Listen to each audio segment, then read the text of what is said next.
السلام علیکم۔ آج بدھ ہے، جولائی کی پہلی تاریخ۔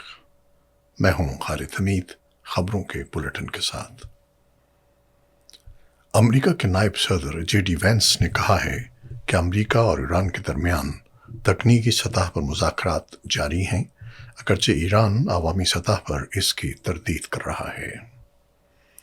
بی بی سی کے مطابق جے ڈی وینس نے ایک انٹرویو میں کہا کہ دوحہ میں ہونے والی پیش رفت سے متعلق ایران کی عوامی تردید دراصل ان کے بقول فارسی طرز مذاکرات کا حصہ ہے۔ ان کا کہنا تھا کہ دونوں ممالک کے درمیان پہلے سے جاری بات چیت کی بنیاد پر تکنیکی مذاکرات یکم جولائی کو بھی جاری رہے۔ امریکی نائب صدر نے کہا کہ ایران کے عوامی بیانات کسی حد تک متضاد دکھائی دیتے ہیں، کیونکہ ایک جانب ایرانی حکام امن مذاکرات کی تردید کرتے ہیں، جبکہ دوسری جانب تکنیکی سطح پر جاری رابطوں کا اعتراف بھی کرتے ہیں۔ جے ڈی وینس کے مطابق ایرانی حکام کہتے ہیں کہ امن مذاکرات نہیں ہو رہے، لیکن ساتھ ہی یہ بھی تسلیم کرتے ہیں کہ ممکنہ امن معاہدے کے حوالے سے تکنیکی نوعیت کی بات چیت جاری ہے۔ ان کا کہنا تھا کہ وہ اس طرز بیانیے کو مکمل طور پر نہیں سمجھ پائے۔ ادھر وائٹ ہاؤس کے نمائندے اسٹیو وٹکوف اور جیریڈ کوشنر پیر کے روز دوحہ پہنچے، جس سے قبل صدر ڈونلڈ ٹرمپ نے دعویٰ کیا تھا کہ ایران نے قطر کے دارالحکومت میں ملاقات کی درخواست کی ہے۔ تاہم ایران نے امریکہ کے ساتھ کسی براہ راست ملاقات کی منصوبہ بندی کی تردید کرتے ہوئے کہا ہے کہ دونوں ممالک کے درمیان ثالثوں کے ذریعے مشاورت کا عمل بدستور جاری ہے۔ قطر نے ایران اور امریکہ کے درمیان رابطوں میں ایک بار پھر ثالثی کا کردار سنبھال لیا ہے۔ قطری وزیر اعظم اور وزیر خارجہ شیخ محمد بن عبد الرحمن بن جاسم الثانی نے دوحہ میں امریکی ایلچی اسٹیو وٹکوف اور امریکی صدر ڈونلڈ ٹرمپ کے داماد جیریڈ کوشنر سے ملاقات کی۔ یہ ملاقات ایسے وقت میں ہوئی جب تہران اور واشنگٹن کے درمیان رابطوں کی بحالی اور ممکنہ مذاکرات کی کوششیں جاری ہیں۔ تاہم ایران نے دوحہ میں امریکہ کے ساتھ کسی بھی براہ راست مذاکرات کی تردید کرتے ہوئے واضح کیا ہے کہ بات چیت صرف قطر کی ثالثی میں بالواسطہ انداز میں ہو رہی ہے۔ ایرانی حکام کے مطابق ان مشاورتوں میں امریکہ کے ساتھ مفاہمتی یادداشت پر عمل درآمد اور منجمد ایرانی اثاثوں کی رہائی سمیت دیگر امور زیر بحث ہیں۔ اس ہفتے ایرانی صدر مسعود پزشکیان نے کہا تھا کہ ایران کو توقع ہے کہ ابتدائی مرحلے میں امریکہ کی جانب سے منجمد کیے گئے 6 ارب ڈالر کے ایرانی فنڈز جاری کیے جائیں گے۔ دوسری جانب ایرانی پارلیمنٹ کے اسپیکر باقر قالیباف نے ایرانی میڈیا کو دیے گئے ایک انٹرویو میں کہا کہ موجودہ ملاقاتوں کا مقصد مفاہمتی یادداشت کے تحت کیے گئے وعدوں پر عمل درآمد کو یقینی بنانا ہے۔ انہوں نے بتایا کہ ایران، امریکہ اور لبنان نے لبنان میں جنگ بندی کی نگرانی کے لیے ایک مشترکہ کمیٹی قائم کرنے پر اتفاق کیا ہے۔ باقر قالیباف کے مطابق بحری ناکہ بندی کے خاتمے کے بعد ایران 4 کروڑ سے زائد بیرل تیل برآمد کر چکا ہے۔ انہوں نے کہا کہ ایران آبنائے ہرمز پر اپنے خود مختار حقوق پر کسی قسم کا سمجھوتا نہیں کرے گا۔ انہوں نے مزید کہا کہ مفاہمتی یادداشت کے تحت آبنائے ہرمز سے بغیر کسی لاگت کے گزرنے کی سہولت صرف 60 روز کے لیے ہوگی، جبکہ اس اہم آبی گزرگاہ پر خود مختاری ایران اور عمان کی ہے اور بحری آمد و رفت انہی انتظامات کے مطابق ہوگی جو دونوں ممالک طے کریں گے۔ ایرانی اسپیکر نے کہا کہ ایران خلیج کے ساحلی ممالک کے ساتھ مسلسل مشاورت اور رابطے میں ہے۔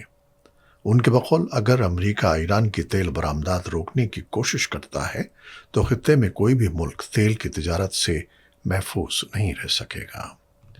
انہوں نے یہ بھی دعویٰ کیا کہ ایران اس وقت اپنا تیل پہلے کے مقابلے میں 20% زیادہ قیمت پر فروخت کر رہا ہے۔ ایرانی حکومت نے امریکی اور اسرائیلی حملے میں شہید ہونے والے سپریم لیڈر آیت اللہ علی خامنئی کی آخری رسومات کے موقع پر 6 جولائی کو ملک بھر میں تعطیل کا اعلان کر دیا ہے۔ ایرانی حکومت کے ترجمان کے مطابق آیت اللہ علی خامنئی کی تدفین اور آخری رسومات کے سلسلے میں 6 جولائی کو سرکاری تعطیل ہوگی۔ ترجمان نے مزید بتایا کہ 8 جولائی کو ملک بھر میں یوم سوگ منایا جائے گا، جس کے دوران مختلف سرکاری اور عوامی سطح پر تعزیتی تقریبات کا انعقاد کیا جائے گا۔ یاد رہے کہ ایران کے شہید رہنما سپریم لیڈر آیت اللہ علی خامنئی 28 فروری کو ایران پر ابتدائی امریکی اور اسرائیلی حملے میں شہید ہو گئے تھے۔ روسی میڈیا نے دعویٰ کیا ہے کہ عراق کے دارالحکومت بغداد میں زوردار دھماکوں کی آوازیں سنی گئی ہیں۔ رپورٹس کے مطابق بغداد میں واقع امریکی سفارت خانے کو ڈرون حملے کا نشانہ بنایا گیا، تاہم فوری طور پر اس حملے سے سفارت خانے کی عمارت کو کسی قسم کا نقصان پہنچنے یا جانی نقصان کی تصدیق نہیں ہو سکی۔ دوسری جانب امریکی یا عراقی حکام کی جانب سے بھی اس واقعے پر فوری طور پر کوئی باضابطہ بیان جاری نہیں کیا گیا۔ بھارتی وزیر اعظم نریندر مودی اور ایرانی صدر مسعود پزشکیان کے درمیان ٹیلی فون پر رابطہ ہوا ہے، جس میں خطے کی موجودہ صورتحال اور سفارتی کوششوں کے ذریعے پائیدار امن کے امکانات پر گفتگو کی گئی۔ وزیر اعظم مودی نے سماجی رابطے کی ویب سائٹ ایکس پر جاری بیان میں کہا کہ انہوں نے صدر پزشکیان سے خطے کی حالیہ پیش رفت پر تبادلہ خیال کیا اور جاری مذاکرات میں ہونے والی پیش رفت کا خیر مقدم کیا۔ انہوں نے کہا کہ گفتگو کے دوران بھارت اور عالمی تجارت کے لیے آبنائے ہرمز میں بحری جہازوں کی آزادانہ اور محفوظ آمد و رفت کی اہمیت پر بھی زور دیا گیا۔ خیبر پختونخوا اور گلگت بلتستان کے مختلف اضلاع میں شدید بارشوں اور سیلابی ریلوں نے معمولات زندگی درہم برہم کر دیے ہیں، جبکہ کئی علاقوں میں سڑکوں، فصلوں اور املاک کو نقصان پہنچا ہے۔ چترال میں آنے والے سیلابی ریلے سے متعدد مکانات اور مساجد متاثر ہوئیں، جبکہ مختلف شاہراہیں بند ہونے کے باعث کئی علاقوں کا زمینی رابطہ منقطع ہو گیا۔ سیلاب سے کھڑی فصلوں اور باغات کو بھی شدید نقصان پہنچنے کی اطلاعات ہیں۔ سوات، باجوڑ اور ایبٹ آباد میں موسلا دھار بارش کے بعد ندی نالوں میں طغیانی آ گئی۔ باجوڑ کے نشیبی علاقوں میں بارش کا پانی جمع ہونے سے آمد و رفت متاثر ہوئی، جبکہ دریائے سوات اور جمبیل خوڑ میں پانی کی سطح بلند ہونے کے بعد ریسکیو اداروں کو ہائی الرٹ کر دیا گیا۔ ریسکیو حکام کے مطابق چارباغ کے مقام پر دریائے سوات میں پھنس جانے والے کئی بچوں کو بروقت کارروائی کرتے ہوئے بحفاظت نکال لیا گیا، جبکہ ایبٹ آباد میں مانسیرا روڈ پر ایک گاڑی سیلابی ریلے کی نظر ہو گئی۔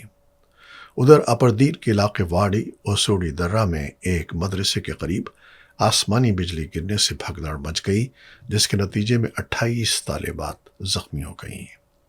ریسکیو حکام کے مطابق تمام زخمیوں کو فوری طور پر قریبی ہسپتال منتقل کر دیا گیا ہے۔ افغانستان کی طالبان حکومت نے دعویٰ کیا ہے کہ اس نے پاکستانی سرزمین پر فضائی حملے کیے ہیں، جبکہ پاکستان کا کہنا ہے کہ اس کی فضائی دفاعی فورسز نے بلوچستان میں سرحد پار سے آنے والے 4 ڈرونز کو تباہ کر دیا۔ پاکستانی فوج کے مطابق افغان طالبان کی جانب سے بلوچستان میں 4 ابتدائی نوعیت کے ڈرون بھیجے گئے، تاہم ملک کے فضائی دفاعی نظام نے انہیں بروقت نشانہ بنا کر ناکام بنا دیا۔ فوج نے خبردار کیا کہ اگر افغانستان کی جانب سے اشتعال انگیزی جاری رہی تو اس کا بھرپور جواب دیا جائے گا۔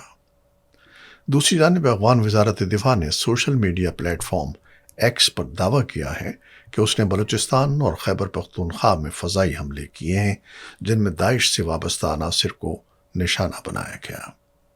یاد رہے کہ طالبان کے پاس باقاعدہ لڑاکا طیارے موجود نہیں ہیں، تاہم سرحدی علاقوں میں چھوٹے ڈرونز کے استعمال کی اطلاعات سامنے آتی رہی ہیں۔ یہ کشیدگی اس وقت بڑھی جب کراچی میں ہونے والے حملے کے بعد پاکستان نے مشرقی افغانستان میں کارروائیاں کیں۔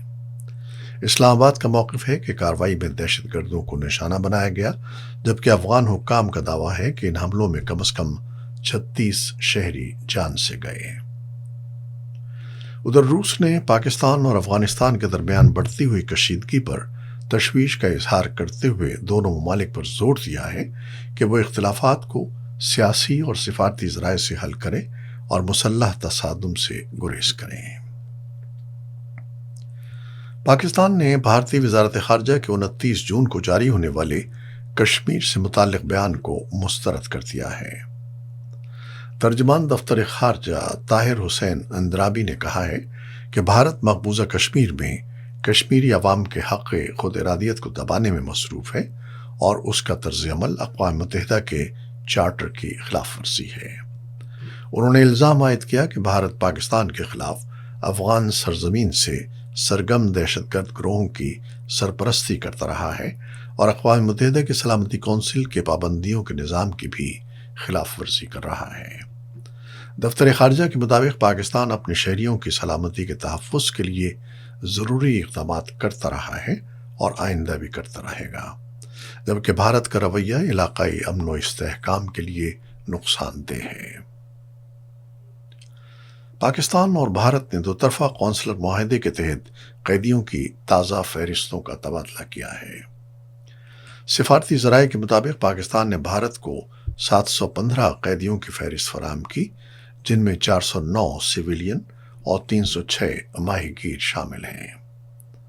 ذرائع کا کہنا ہے کہ نئی دہلی میں پاکستان کے ناظم الامور سعد وڑائچ نے یہ فہرست بھارتی حکام کے حوالے کی، جبکہ اسلام آباد میں بھارتی مشن کے سربراہ گیتیکا شریواستو نے بھارتی قیدیوں کی فہرست پاکستانی حکام کو فراہم کی۔ واضح رہے کہ دونوں ممالک کے درمیان سن 2008 کے قونصلر رسائی معاہدے کے تحت ہر سال قیدیوں کی فہرستوں کا تبادلہ کیا جاتا ہے۔ روس اور یوکرین کے درمیان جاری جنگ میں گزشتہ رات ایک بار پھر دونوں جانب حملوں کا تبادلہ ہوا۔ یوکرینی حکام کے مطابق روسی ڈرون حملوں میں جنوب مشرقی یوکرین میں کم از کم 3 افراد ہلاک اور 1 درجن سے زائد زخمی ہو گئے۔ حکام کا کہنا ہے کہ حملوں میں متعدد تنصیبات کو بھی نقصان پہنچا۔ دوسری جانب صدر ولادیمیر زیلنسکی نے کہا کہ یوکرین نے جنوبی روس کے شہر اوفا میں واقع ایک آئل ریفائنری اور پینزا کے علاقے میں روس کے فوجی صنعتی کمپلیکس سے متعلق ایک اہم تنصیب کو نشانہ بنایا۔ دونوں ممالک کے دعووں کی آزاد ذرائع سے فوری طور پر تصدیق نہیں ہو سکی۔ FIFA World cup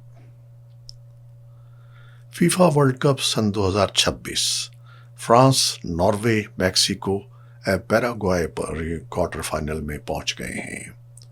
FIFA World Cup سن 2026 کے راؤنڈ آف 32 کے مقابلے میں فرانس، ناروے، میکسیکو اور پیراگوئے نے اپنے اپنے میچ جیت کر پری کوارٹر فائنل کے لیے کوالیفائی کر لیا۔